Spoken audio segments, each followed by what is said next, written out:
Сайн байцгаана уу? Бидний амьдарч байгаа ертөнцийн зэрэгцэн ямар нэгэн далд ертөнц оршдог гэдэгт та итгэдэг үү?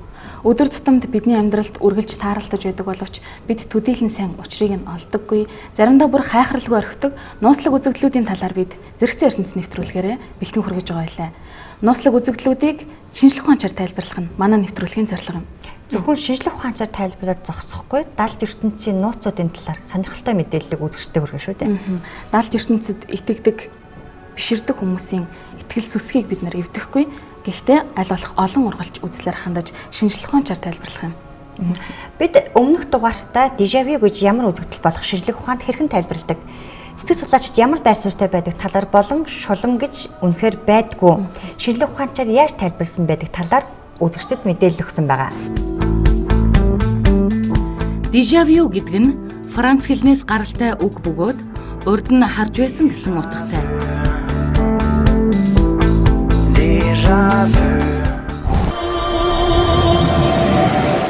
Дундад зууны үед онцгой мэдлэг чадвартай хүмүүсийг хүндлэхийн зэрэгцээ тэднээс болгоомжилдог байсан бөгөөд чөтгөртэй гэрээ байгуулсан эмэгтэй шулан болдог гэж итгэдэг байж.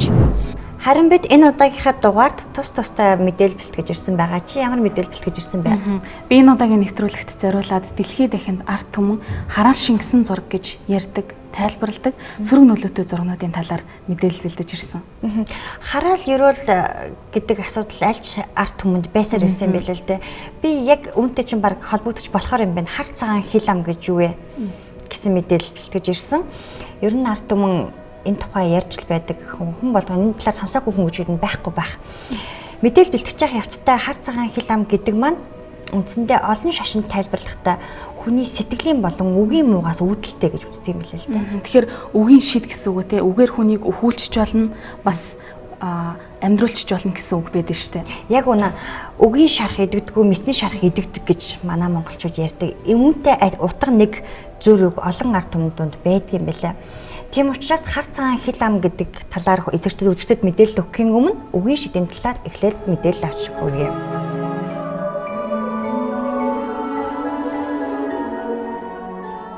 Үг бол маш хүчирхэг зэвсэг гэдгийг 20 дугаар зуунд нейролингвистик програмчлал нотолсон байна.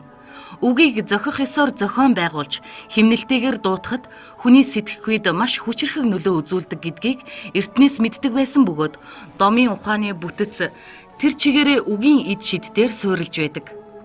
Орчин үеийн шинжлэх ухаан домын бүх нууцыг тайлжээ. Бүх үзэгдэл юмсын цаана мөнх үл илэрхийлэгдэх логос үг оршино. Үг буюу дууны долгионы хүчээр орчлон ертөнц хэлбэржин бий болсон бөгөөд хэлбэр бүгдийн атомуудыг шүтэлцүүлэн барьж байдаг зүйл бол дууны долгион буюу үг гэлээ. Хүн төрлөختний өнөөг хүртэлх төвшөнд хамгийн ариун дагшин үг нь аум буюу ом болно. Дууны долгион аумаас орчлон хэлбэржин бий болсон байна. Ум нь а О эм химээх 3 авианаас бүтдэг нь түүнийг боломжтой бүх авиаг өөртөө хураан нэгтгэсэн универсал авиа болгожээ. Бүх авиа нь хэлний уг ба уруулын хоорондох орон зайд үүсдэг бөгөөд А бол хоолойн, эм бол цэвэр уруулын, О бол хэлний угаас уруулын хооронд үүсдэг авиа болохын хувьд гурвуулаа нийлээд өөр нэг ч үг бүтээж үл чадах артикуляцийг үүсгэдэг байна. Хэлбэр дүрсээр үл хязгаарлагдах, үгээр томьёологдошгүй, оройн дээд нэгдмэл чанарыг төлөөлөх хамгийн ариун дээд үг нь бөгөөд оройн дээдийн задраагүй цул чанарыг хамгийн төгс илэрхийлэн байдаг бол бусад дээд бэлэгдлүүд нь оройн дээдийн янз бүрийн чанаруудыг төлөөлж байдаг байна. Үгийг агаарт хий замхардаг зүйл гэж ойлгогдож байсан ухар мөчид үзэл хэл мэдрэлийн програмчлал хэмээх хүчирхэг зэвсэг нээгдснээр сарнин алга боллоо. Үг нь энергийн асар хүчирхэг импульс тээж байхын сацуу мөн мэдээллийг агуулж байдаг хүчтэй зэвсэг юм. Тодорхой хүнээс гарч буй үг бол тухайн хүний аурын бүрэлдэхүүнийг өөртөө агуулсан акустик дууны долгион бөгөөд тодорхой хүний аурын бүрэлдэхүүнийг тээсэн ийм долгион бүр нь солитон болно. Солитон гэдэг нь бусад хүчин зүйлүүдийг удаан хугацаанд хадгалж тижээж байдаг ганц долгион юм. Ийм солитон үгийн хүч нь бодол, сэтэл, хүсэл хэдий ч нэ төвлөрсөн байна. Түүний хэрээр их байдаг. Хэлний аглаг сахих тодорхой хугацаагаар дуугүй байх нь үгийн хүч чадал, онц мэрэгнийг тийхүү нэмэгдүүлдэг дасгал ажээ.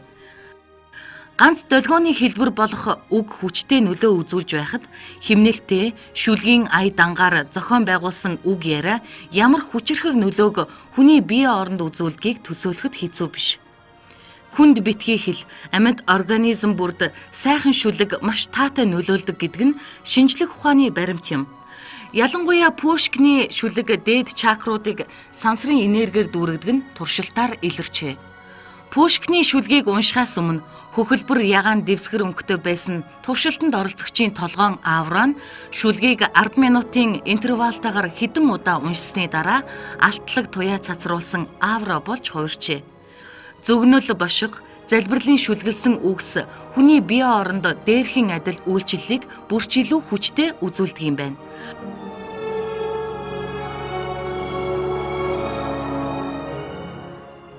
(19-р зууны агуу их сэтгэгч Вивье Кананда дэлхийн хүн төрлөختөн нийтээрээ нэгэн зэрэг хамаг амтан амар амгалан оршдугаа хэмээн хэдэнтэй хэлэх юм бол дэлхий хормын зур өөрчлөгдөж гаслан зовлон үрд арилна гэж хэлж байсан юм. Түүнчлэн Америк нэгдсэн улсын Калифорнийн их сургуулийн хэсэг эрдэмтэд 1995 онд тусгай дохионы маш нарийн мэдрэмж бүхий багжаар хүмүүсийн хэл яриа үгэнд энерги эрч хүч байдаг эсхийг судалж маш сонин нээлтийг хийж байв.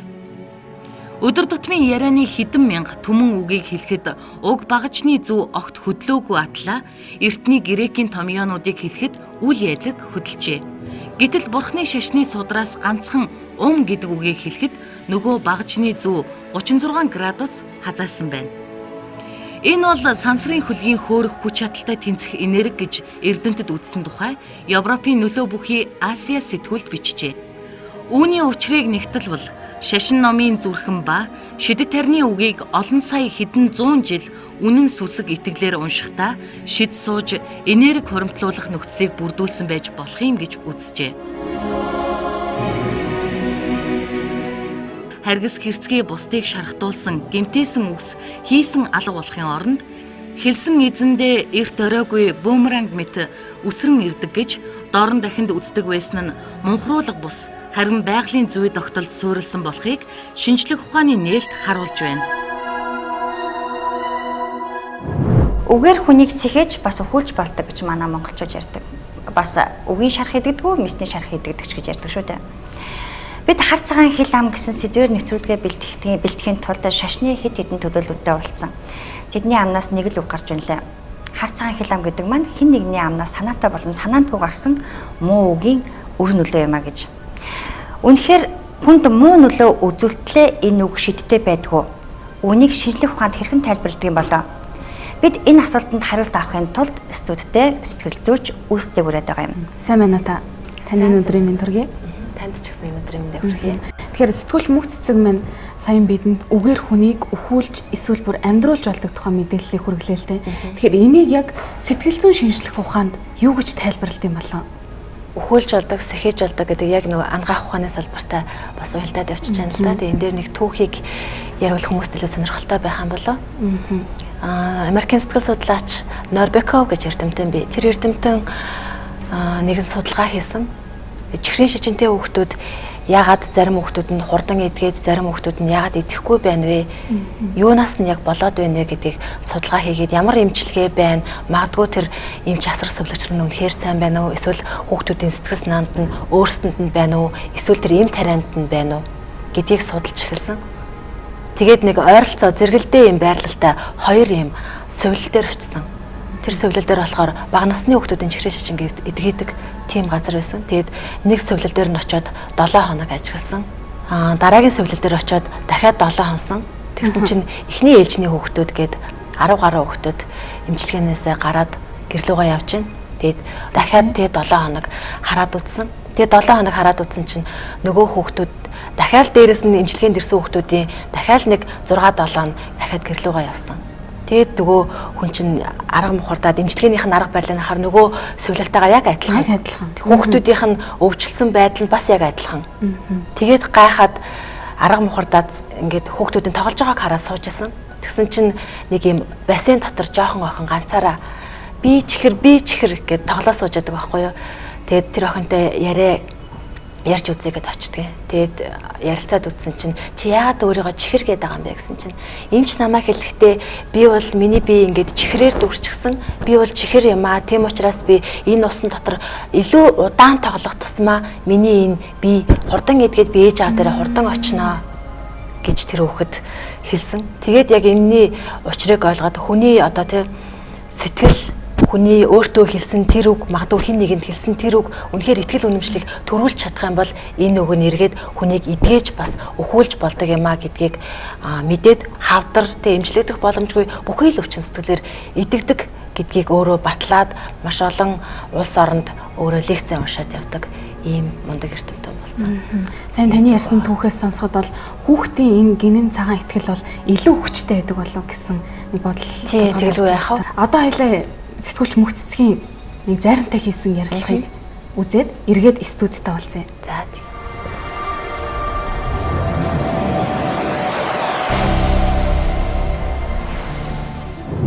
Шарын шашинд бол цагаан илам тусвал цагаан шүхтэншүүлч гэдэг юм уу тийм ээ. Тиймэрхүү намцлаар гаргалсан байдаг.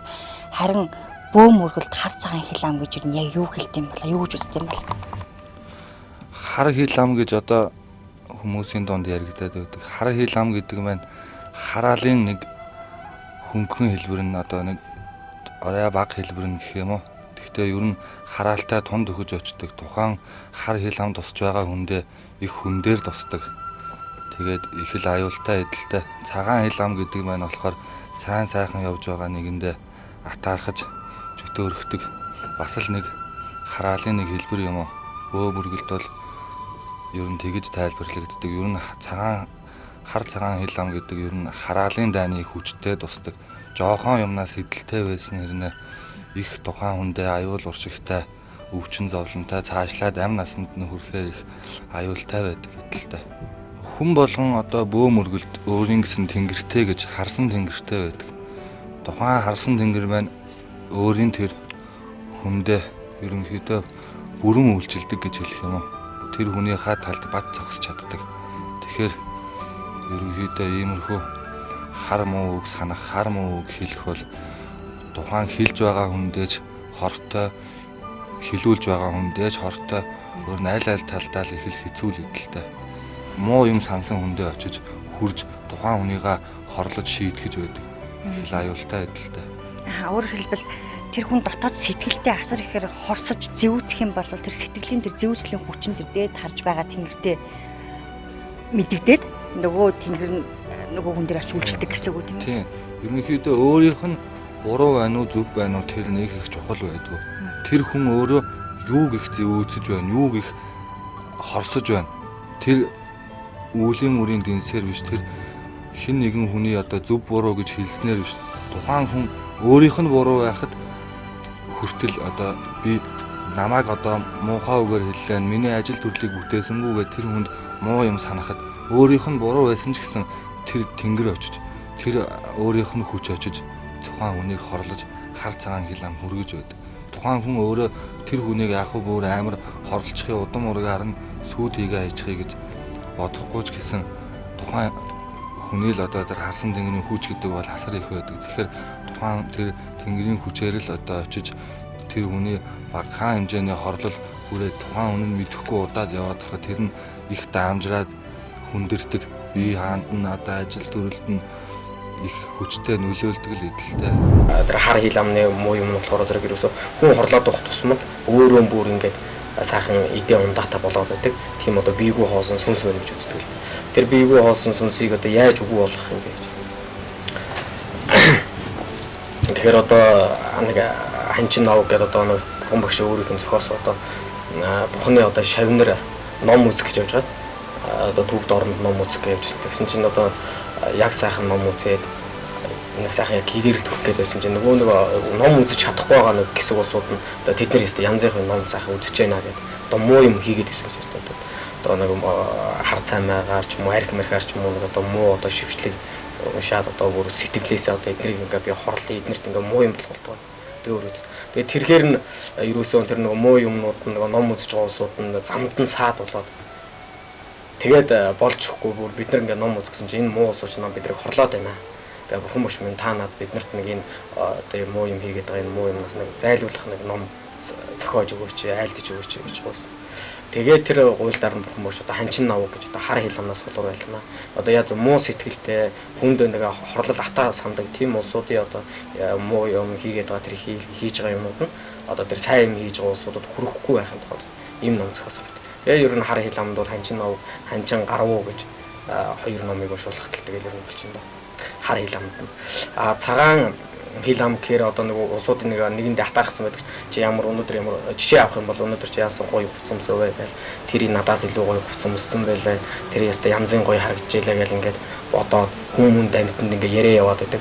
Тэр нь болохоор зэрэг бас нөгөө нэг муу зүг юм болж хуурдаг байх нь л дээ. Улсуудын гэж нэгэндээ муу ботсон тэр сэтгэл нь ерөөсөө л хар цагаан хил амны муу юм юундараас үүсэж байна гэх юм бол хүний ерөөсөө л нэгэндээ одоо нэг муу сандаг тийм сэтгэлээс л үүсэж байна. Хар цагаан хил ам туслаа гэдээ өөрийгөө ботсон үед өөрийгөө хамгаалах домч гэдэг юм уу тийм заншил байдаг болов. Яг бөө мөргөл өөрөө ямарваа нэг тийм тогтсон ном ёс байдгүй, тогтсон тийм жаяг гэж байдгүй. Нэг хүний ёсыг хүн болгон дагдаг. Хүн болгон өөрийнхөө зам үлийг хийж, өөрийнхөө сүсэг ишрэглээр явдаг болохоор тэр хүн өөрөө арцаа өгүүлмээр байна уу, сүгэ өргөмөр байна уу? Тэр сайхан хангаа дэлхийдээ залбирч онгод тэнгэртэй залбирмаар байна. Өөрийнхөө хүссэн зүйлийг хийхэд л тэр зүйл нь одоо буцах жишээ нэ. Тэрийг бол одоо ихэнх хүмүүс хийж мэддэг. Ерөнхийдөө тэгэл явж л байдаг. Өөрт нь нэг жоохон юм мэдгэтгэхэд хүртэл тэрийг тоохгүй тэгэл имлэг домлогч гэдэг юм эсвэл өөр юмнаас болчлоо гэж явж л байдаг. Уг нь тухайн баг дээр нь дараад авчих юм бол илүү сайн л да. Ер нь бол сэтгэлдээ сайн сүсгэлээд байгаль хангадаа ч мөрөгчүүд ч юм уу. Өөрөө энэ боддын шашин ламыг их сайн шүтдэг хүн бол тэр сайхан бурхан номондоо залбираад өөрийнхөө тэр шүтэж мөрөгдөг ламдаа залбирчхад тэр тэгээд ер нь их гэм хор багтай. Тэр Есүс ч юм уу тэр өөр ямар нэгэн шашин шүтдэг бол тэр өөрийнхөө шүтдэг зүйлдээ мөргөөд эсвэл аав ээждээ нэг сайхан өмсүүлээд мөргөөд залбираад авчихад ер нь их баг дээр нь бол их дарахад их хялбар зүйл. Даамжраад олон удаан жил яваад олон жил яваад идэх юм бол жоохон хэцүү л дээ. Нэгэнд хараад л хар цагаан хил ам гэж ярьсан. Би танаас асуухгүй өнгөж чадахгүй юм л да. Сүүлийн үед буу утган ихээр оширч байна гэдэг нэгэнд их шүмжэлтэй хандж байгаа. Үүнийгээ дагаад хин нэгэн би харийн талын онгоцтой хүн ч гэдэг юм уу би сахиустай хүн би чанд хараал хийн гэдэг тийм айлхан сүрдүүлсэн байдлыг газар аваад байна л да. Үнэхээр тэгээ хин нэг дуртай нь сахиус буулгаад хүн болгоныг хараагаад яваад гэж болт юм уу? Болтгүй болов. Одоо яг энэ өөгийн зан үнлэр хүнд хараал хийдэг хүн ер нь их бага болсон. Тэр үеийн тэр одон дамжиж олон үе дамжиж ирсэн одомтой чадaltaй бөөнөр нь тэр айхтар том хараалаа хийж үр үнсээр нь өвөө хийдэг байсан цаг бол байдаг. Одоо бол тэр хэмжээний чадaltaй тэгж хараал хийх тэр шид үзүүлдэг тэр айхтар бөө бол байхаа болсон. Хүн болгонд өөр өөрийн тэнгэр байдаг гэсэн үгийг саний зарим хэлж ин л та. Тэгэхээр яг энийг бас шинжлэх ухаанд яг юу гэж тайлбарлалт юм болоо гэсэн санаа асуулт гарч ирж байна. Тэгэхээр энэ бөө тэнгэрт бөөд болохоор тэнгэр гэж тайлбарлаад байгаа тийм. Шарын шишинд болохоор сүнс гэж тайлбарлаад байгаа. За тэгээд бясалгалт болохоор түүнийг энерги гэж тайлбарлаад байгаа. Тэгэхээр шинжлэх ухаан, сэтгэл судлалын шинжлэх ухаанд бол энэ нь өөрөө сэтгэл юм аа. Тэгэхээр өнөөдөр би танд магадгүй та үнэхээр онцгой харагдаад байна. Над хуц чинь зохиогүй ч юм уу гэд хэлчих юм бол чиний сэтгэлс над тэр өдөржингөө тавгуудчих юм. Муу харагдаж ингэж өөрийгөө бодно. Тийм, яг тэрэндээ хүн өөрөө итгэждэг байхгүй юу? Нэг очиж талент тавдаг ч юм уу. Эсвэл хин нэгнээс би үнэхээр ямар харагдаж байна гэж асуудаг ч юм уу, тий? Магадгүй чамайг муу харагдчихсан ч гэсэндээ би чи үнэхээр гоё харагдаж байна. Ямар хөөрхөн юм бэ? Чи үнэхээр хөөрхөн шүү гэд хэлчих юм бол өнөөдөр чиний бүх ажил үйлс бүтэж, тий? Хүн амьтантай бас тэр сайхан сэтгэлийнхаа ярчмыг хуваалцж явдаг. Сэтгэл нь өөрөө юм хүчтэй, хүний эдис бүхэн өөрөө үнийг мэдэрч ядгаараа онцлогтой байдаг. Шарын шашинд бас хар цагаан хил амыг холдуулахын тулд цагаан цагаан хил номыг холдуулахын тулд цагаан шүхэрт гэдэг номыг уншдаг тий. Тэгэхээр энэ цагаан шүхэрт гэдэг номыг уншсанараа үнэхээр энэ цагаан хил номыг холдуулж чаддсан юм уу? Энэ нь бас эсвэл зүгээр л сэтгэл засал юм уу тий. Хүн өөрөө цагаан шүхэрт гэдэг номыг уншууллаа гэд бодчихлоор зүгээр тэр хүний сэтгэл нь бас яг саяхан таны хэлсэн шиг тайвшраад тий тэр муу мухай зүйлээс холдож идэм болоо. Энийг бас одоо сэтгэл зүйн шинжилгээ ухаанд яг юу гэж тайлбарладаг, юу гэж үздэг юм болоо? Энэ бол хүний яг цэвэр өөрийнх нь итгэл үнэмшилтэй холбоотой зүйл те. Яг тийм гэж итгэхийг хүссэн зүйлдээ хүн итгэдэг. Үгүй гэсэн зүйлээ одоо үгүйсгэж амьдардаг те. Тэгэхээр нэгэн түүх байдаг бас. Африкийн нэг аймаг 4 өдөр төрсэн бүх хүүхдүүдтэй Фукуако гэдэг нэр өгдөг. Тэгээ тэр нэр нь болохоор өөрөө тийм төрөмгийлэгч гэдэг нэртэй. Төрөмгийлэгч гэсэн утгатай үг байдаг тий. Тэгэнгүүт тэр судалгаа хийж утсан байгаа. Тэнд гэмт хэрэг гарсан байдлын тий 60% нь Фукуако гэдэг нэртэй тэр хүүхдүүд маань ирээд том болоод тэр гэмт хэргийг хийсэн байдаг. Тэгэхээр өдөр болгон тэр төрөмгийлэгч гэж дуудулж байгаа учраас тэр хүүхэд өөрөө эргээд төрөмгий зан үйлдэлүүдийг хийж нэгэн дээр төрөмгийлэгч болж гарч ирсэн юм уу тий. За бидний урилгыг хүлээж авч манай студид бидэнтэй ярилцсан танд баярлалаа. Харцгаан хил ам. Энэ бол манай нэвтрүүлгийн гол сэдэв. Бид хэд хэдэн зочинтой уулзлаа. Энэ бүгдийн ярианаас харахад харцгаан хил ам гэдэг маань таны миний амнаас санаандгүй болон санаатаагаар унж байгаа үгнээс үүдэлтэй байдаг юм байна. Үг хүний тархинд нөлөөлж, тарих улмаар хүний биед нөлөөлдөг. Энийг туршихад маш амархан. Та киви гэдэг үгийг хэлээд үзээрэй. Танд хилмигц киви төсөөлөгдөж амнаас чинь өөрийн ирэхгүй арааны шүс асгарах вэ. Бид харцгаан хил амыг шинжлэх ухаанд хэрхэн тайлбарладаг, шашин бөөх хэрхэн үүсдэг талаар нэвтрүүлгээ бэлтэж байна. Ямар ч тач манай өнөөдрийн нэвтрүүлэгт зочноор ирсэн үүсгэж зочиндоо баярлалаа. Нэвтрүүлэг үргэлжилж байна.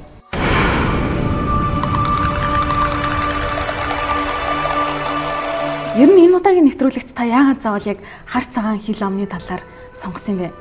Өнгөрсөн 7 хоногт би ажилласаа гарч яваад хуушныхаа нэг танилтад таарлалаа л да. Би хаана нэг жоохон тааруу ажил үсэнд бүтэхгүй ламд үзүүлсэн харцгаан хил ам тусчээ аргалуулж янзлуулах хэрэгтэй гэд гандангаар гүөх ажилтай болсон тухайга ярьсан. Би түүнээс салж явахдаа бодлоо л да. Ард түмний дунд ихээр ярьж байдаг харцгаан хил ам туслаа. Бид нар ч гэсэн цагаан сар болонгот л олон ном хурлан уншуулдаг шүү дээ. Тэгээд энэ харцгаан хил ам нь юу яг ямар утгатай юм бэ? Хүн болгон мэддэг хэрнээ зарим зүйлийн талаар мэддэггүй. Санаатай болон санамсаргүй байж байгаад хэн нэгэнд харцгаан хил ам хүрэгчдэг. Тийм учраас би энэ мэдээллийг хүргэе гэж зорьсон юм. Тэгээд сурвалжлага бэлдээд олон хүнтэй уулзж явах зураа ганц л юмыг сайн ойлгож авлаа. Харцгаан хил ам гэдэг маань ерөөсөө хүний санаатай болон санамсаргүй хэлсэн үгнээс үүдэлтэй. Сэтгэлээс үүдэлтэй. Сэтгэлдээ ботсон тэр муу мухай зүйл маань нөгөө хүндээ очиж муугаар тусдаг юм байна. Хүний хэлсэн, санаатай болоод санаандгүй хэлсэн энэ үгнүүд тухайн эзэндээ зайлшгүй хүрж байгаа ийм тохиолдлууд юм болов гэж би ойлгоод байна л да. Тэгэхээр урлагийн бүтээлд ч гэсэн яг ийм үгийн шидтэй адилхан тохиолдлууд бас байдаг. Энийг би яг энэ хараал шингэсэн зургнууд дээр тайлбарлахыг хүсэж байна л да. Тэгэхээр энэ хараал шингэсэн зургнууд маань өөрсдөө үзэгчдийн сэтгэлд нөлөөлж цаашлаад амьдралд нь нөлөөлөх ийм тохиолдлууд байдаг. Хараал шингэсэн гэвэл сэтгэлзүйд нь муугар нөлөөлдөг гэсэн үг байна шүү дээ. Би яг санаж байна Эдвард Мюнхен хашгираан гэдэг алдартай зураг байдаг. Анх үзээд надад нэг тийм таагүй сэтгэл төрж ирсэн л да. Эдвард Мюнхен яг тэр хашгираан гэдэг зураг бол өөрөө 19-р зуунд анхлан гарч ирж исэн экспрессионист гэсэн урсгалд хамаарагддаг л да. Энэ экспрессионист гэдэг урсгал бол өөрөө натурализм буюу бодит байгаль тий яг байгалыг бодитоор нь дуурайж зурах тэр урсгалыг сөргүүлж гаргаж ирсэн. Тийм урсгал юм байна. Энэ экспрессионистууд бол тэр тухайн бүтээлчийн дотоод сэтгэлийг яг тэр сүрэг сэтгэлийг өөрийнхөө бүтээлд илэрхийлдгээрээ яг онцлогтой ийм урсгал юм байна. Тийм баха яг тэр Мюнхен хашгираан гэдэг зургийг хараад энэ зураач энэ бүтээлийг тойрож байх үед маш их сэтгэлийн дарамттай эсвэл тийм маш таагүй ортонд байж байгаа зурсан болов уу гэж сэтгэл төрдөг шүү дээ. Энэ талаар бас яг урлагийн психоанализд тодорхой тайлбар өгсөн байдаг. Тэгэхээр энэ тайлбарыг би танд тайлбарлаж өгөхөөс өмнө хоёулаа яг дэлхийд дахинд энэ хараа шингэсэн гэж яригддаг, үздэг тэр 7 бүтээлийг нь одоо үзэгчдтэй танилцуулъя.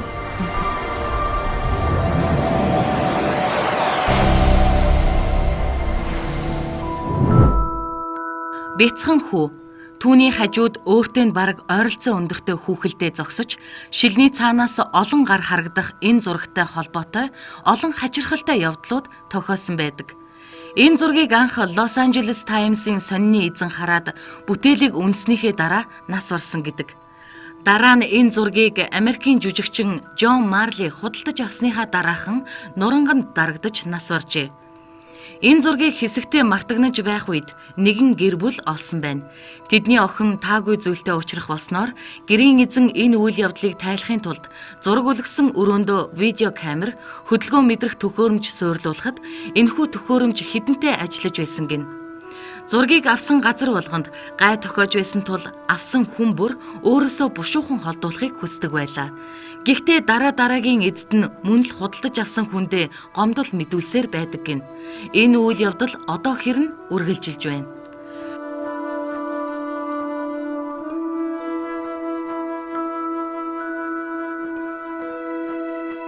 Giovanni Bragolini уйлж буй хүү.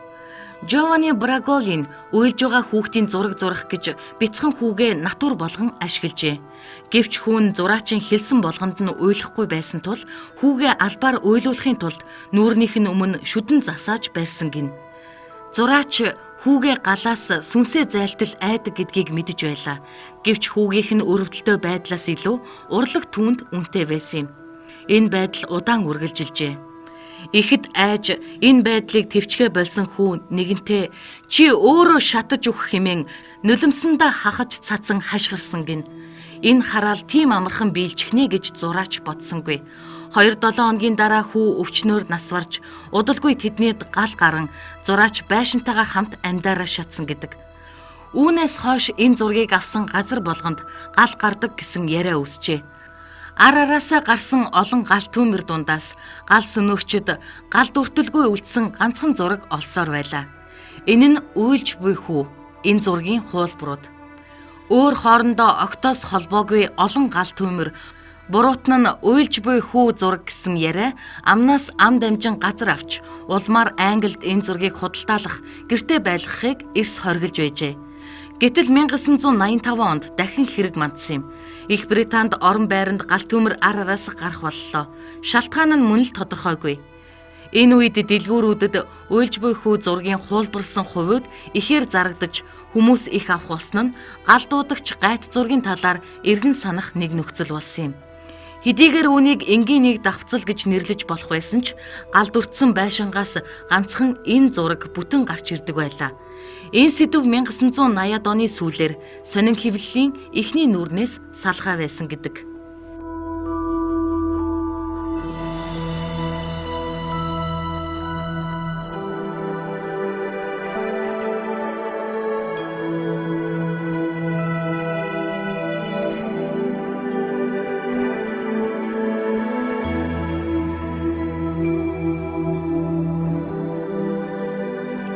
Леонардо да Винчи Мона Лиза. Сууд да Винчи Мона Лиза бүтээлийг мэдэхгүй хүн гэж үгүй. Зурган дээрх бүсгүйн инээмсэглэлийн нууцыг тайлах гэж эрдэмтэн, судлаач, урлаг судлаач, зүн бэлэгтэн, энгийн хүмүүс гэд сонирхоогүй хүнч гэж үлдээгүй. Леонардо да Винчи өөрийгөө эмэгтэй болгон буулгасан. Энэ зурагт нууц код бий хэмээн олон таамаглал дэвшүүлдэг. Энэ олон эргэлзээтэй байдлаас гадна Мона Лиза бүтээлийн их хувилбарыг харсан хүнд сөрөг нөлөө үзүүлдэг тухай яриа эртнээс гарсаар иржээ. Тэрч бүхэл энэ зургийг музейд үзэж байсан хүмүүс удаан харахаараа ухаан алдаж унсан хэдэн зуун тохиолдол албан ёсоор бүртгэгдсэн байдаг аж. Тухайлбал Францын зохиолч Стендал хуучны суут бүтээлийг үзэн сонирхох үедээ ухаан алдаж унсан байдаг. Суут бүтээлд мөнхөрсөн Мона Лиза цэл залуу 28 наснда нас барсан бол Леонардоч бүтээлээ төөрөвж дууссныхаа дараа удаан амьдраагүй. Түүнчлэн хизээч нэг бүтээл дээр Жокандад зориулсан шиг цаг хугацаа зарцуулаагүй гэдэг. Нас орохоос 6 жилийн өмнө эхэлсэн энэ бүтээлийг төгс болгохын тулд үхэн үхтлээ ажилласан ч хүссэндээ хүрч чадаагүй гин. Сонгодог бүтээлүүд дундаас таагүй алдар зүүсэн зургнуудын нэг нь Веласкесийн толинд харж буй Венера. Түүнийг худалдаж авсан хүн бүр дампуурч эсвэл аимшигтай үхлээр үхдэг байж. Музейнүүд ч энэ бүтээлийг үндсэн цуглуулгадаа авах дургүй. Энэ зураг байнга л нүүдлэж байдаг аж.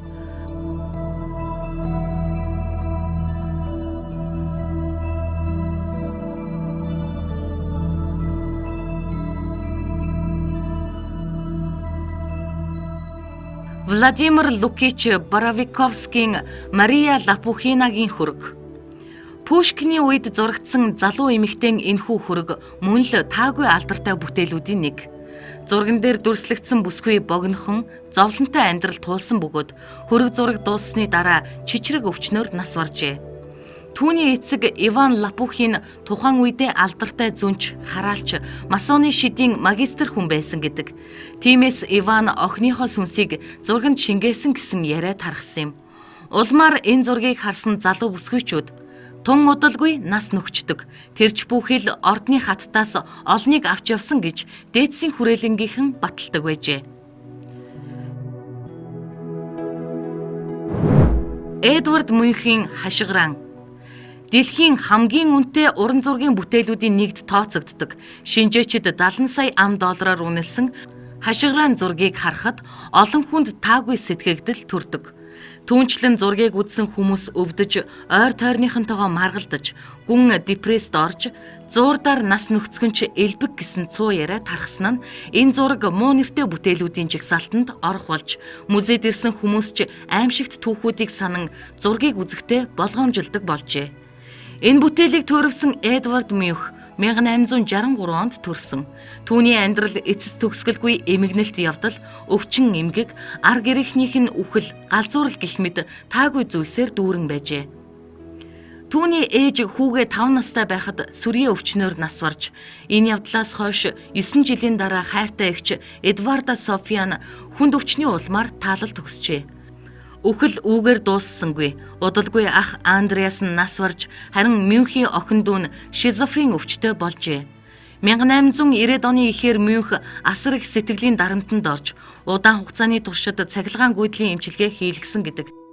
Эдвард Мюнх 81 наснда 1200 зураг, 4500 эскиз, 18000 график ажлаа Осло хотынхондоо бэлэг болгон үлдээгээд хорвоогоос хальжээ.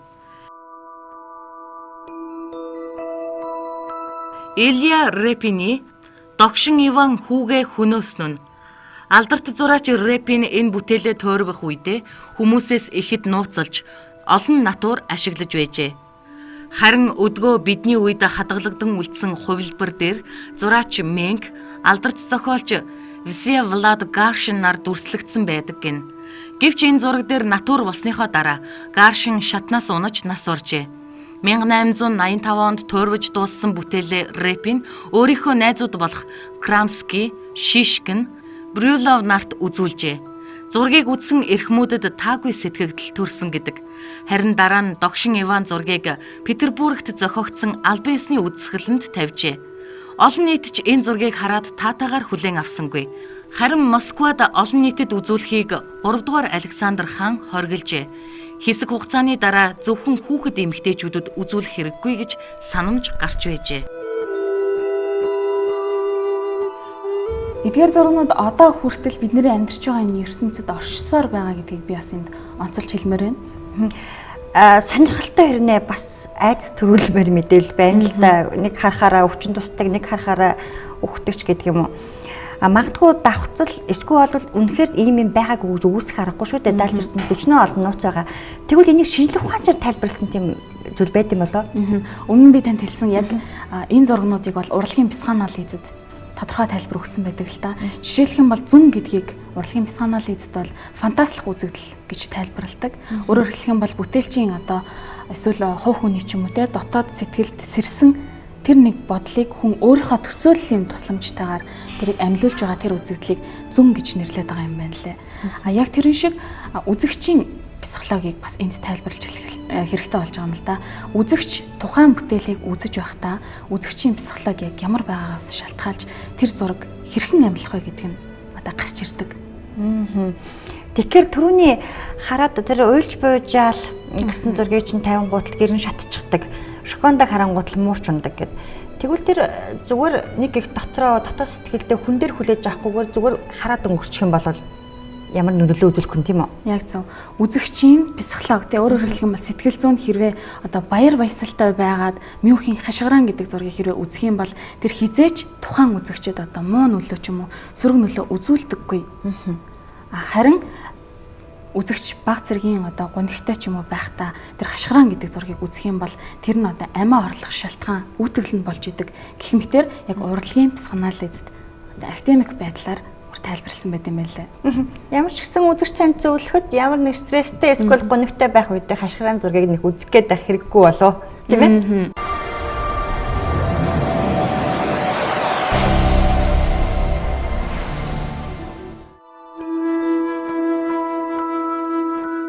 Хэрвээ үзэгч бүтээлийг хэвийн тайван сэтгэл зүйтэй байхдаа үзвэл элдв гаж нөлөө өгөхгүй. Зөвхөн эстетикийг нь ажиглан өнгөрнө. Харин уйтгар гунигтай байх үедээ үзвэл зураг үзэгчийн сэтгэл зүйд амьлахтай аимшигтай, дарамттай мэтээр амьлна. Баяр жаргалантай байхдаа үзвэл утга үгүй мэт санагдах юм. Энэ нь Монголын урлагтай харьцуулан үзвэл сүсэгтэн бурхны дүрийг чин сүжгээр сүсэглэж шүтэж чадвал бурхан амьлан түүний амьдралыг өөдлөн дивжээдэг учиртай. Харин гэртээ залсан бурхнаа хайхралгүй орхивол нүгэл болно гэд амьдрал ахуй уруудан доройтох нэгууртай гэжээ. Тарны хүчич мөн энэ сэтгэл зүйтэй ихээхэн адил ажээ. Бодтоос бодит баримт баталгаа шаарддаг урлагийн шинжлэх ухаанд элдв домог, хар шид зэрэг мухар сүсгийг үгүйсгэж байна.